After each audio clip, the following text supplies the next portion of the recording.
സംസ്ഥാന സർക്കാരിന്റെ ഏറ്റവും വലിയ ക്ഷേമ പദ്ധതിയാണ് ഓരോ മാസവും 1600 രൂപ വീതം നൽകുന്ന സാമൂഹ്യ സുരക്ഷാ പെൻഷനുകൾ.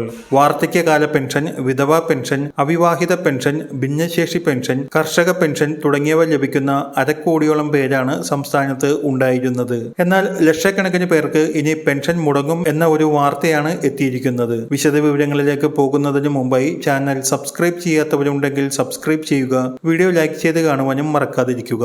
സാമൂഹിക ക്ഷേമ പെൻഷൻ മാസങ്ങൾ മുടങ്ങിയതിന് പിറകെ 23 ലക്ഷത്തോളം പേരുടെ പെൻഷൻ തടഞ്ഞുവെച്ചു എന്ന വാർത്തയാണ് എത്തിയിരിക്കുന്നത്. സാങ്കേതിക പ്രശ്നങ്ങൾ ചൂണ്ടിക്കാട്ടി തടഞ്ഞുവെച്ച ഈ പെൻഷനുകൾ പുനഃസ്ഥാപിച്ച് കിട്ടുവാൻ കടമ്പകളേറെയാണ്. സംസ്ഥാനത്ത് ആകെയുള്ള 49,28,892 ഗുണഭോക്താക്കളിൽ 22,85,866 പേരുടെ പെൻഷനുകളാണ് സസ്പെൻഡ് ചെയ്തത്. തദ്ദേശ സ്ഥാപനങ്ങളിലെ സെക്രട്ടറിമാർ യഥാസമയം ഡിജിറ്റൽ ഒപ്പുവെക്കാത്തതും മസ്റ്ററിംഗ് സമയത്തെ അപാകതകളും ഗുണഭോക്താക്കൾ മരിച്ചതും ആധാർ ലിങ്ക് ചെയ്യാത്തതും ഉൾപ്പെടെയുള്ള കാരണങ്ങളാണ് സംസ്ഥാന ചരിത്രത്തിലെ ഏറ്റവും വലിയ തോതിലുള്ള സാമൂഹിക പെൻഷൻ തടഞ്ഞുവെക്കലിന് കാരണമായി ചൂണ്ടിക്കാണിക്കുന്നത്. സർക്കാർ ഭാഗത്തു നിന്നും അനുകൂല തീരുമാനമില്ലെങ്കിൽ 1/4 കോടിയോളം വരുന്ന പെൻഷൻകാരുടെ ആനുകൂല്യം ലഭിക്കാതെയാകും. സെക്രട്ടറിമാർ കൃത്യസമയത്ത് ഡിജിറ്റൽ സിഗ്നേച്ചർ വെക്കാത്തത് മൂലം പെൻഷൻ മുടങ്ങിയാൽ ഉത്തരവാദികൾ സെക്രട്ടറിമാർ തന്നെയാകുമെന്ന് അടുത്തിടെ സർക്കാർ ഉത്തരവിറങ്ങിയിരുന്നു. മസ്റ്ററിംഗിലെ സാങ്കേതിക പിഴവാണ്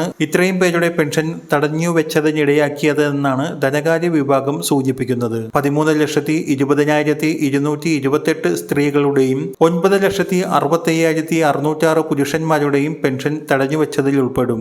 5,166 കർഷക തൊഴിലാളികളുടെയും 11,62,608 ഇന്ദിരാഗാന്ധി ദേശീയ വാർഷികകാല പെൻഷൻകാരുടെയും ആനുകൂല്യം തടഞ്ഞിട്ടുണ്ട്. ഭിന്നശേഷിക്കാരായ 1,54,242 പേരുടെയും 50 കഴിഞ്ഞ അവിവാഹിതരായ 28,222 വനിതകളുടെയും പെൻഷൻ സസ്പെൻഡ് ചെയ്തിട്ടുണ്ട്. 4,39,728 വിധവകളുടെ പെൻഷനും തടഞ്ഞ കൂട്ടത്തിലുണ്ട്. വിവാഹമോചിതർക്ക് മുമ്പ് വിധവാ പെൻഷൻ കൊടുത്തിരുന്നു. എന്നാൽ അത് തുടരേണ്ടതില്ലെന്നാണ് പുതിയ ഉത്തരവ്. സാമൂഹിക നീതി വകുപ്പ് കൈകാര്യം ചെയ്ത പെൻഷൻ പദ്ധതി ധനകാര്യ വകുപ്പ് ഏറ്റെടുത്തതോടെ പണം നൽകൽ മാത്രമല്ല, വ്യവസ്ഥകൾ തീരുമാനിക്കുന്നതും ഇപ്പോൾ ധനകാര്യ വകുപ്പാണ്. ഇത് പരമാവധി ആനുകൂല്യം തടയപ്പെടുന്നതിന് ഇടയാക്കുകയാണെന്ന് ക്ഷേമ സംഘടനാ നേതാക്കൾ പറയുന്നു. ഇതുമായി ബന്ധപ്പെട്ട കൂടുതൽ അറിയിപ്പുകൾ എത്തിയാൽ നിങ്ങളുമായി ഷെയർ ചെയ്യുന്നതാണ്. ഏപ്രിൽ ആദ്യ ആഴ്ചയോടുകൂടി തന്നെ വിഷുവിന് മുന്നോടിയായുള്ള 2 മാസത്തെ പെൻഷനായ 3,200 രൂപയുടെ വിതരണം